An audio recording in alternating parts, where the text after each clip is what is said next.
Nains de cour influents. Saviez-vous que les rois français employaient des nains de cour non seulement pour divertir, mais aussi pour influencer les décisions politiques?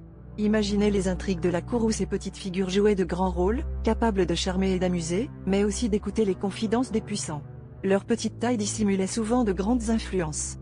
Le roi François Ier, par exemple, avait un nain de cour du nom de Triboulet, qui était réputé pour son esprit acéré et son habileté à tourner les situations en sa faveur. Triboulet n'était pas seulement un amuseur, il était aussi un confident du roi. Sa proximité avec le monarque lui permettait d'entendre des secrets d'État et parfois même de les commenter, changeant ainsi le cours des discussions royales.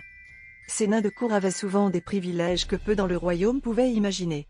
Ils assistaient aux banquets somptueux, partageaient les plaisanteries les plus osées avec les nobles, et étaient parfois même consultés avant que des décisions importantes ne soient prises. Leur capacité à naviguer dans les cercles intimes du pouvoir leur donnait une position unique, bien au-delà de la simple fonction de divertissement. Bien que leur rôle puisse sembler anecdotique aujourd'hui, à l'époque, ces nains avaient une importance qui dépassait largement leur stature. Ils étaient un reflet des complexités de la vie de cour où le divertissement et la politique se mêlaient étroitement, prouvant que parfois, ceux que l'on voit comme les plus petits peuvent avoir l'impact le plus grand.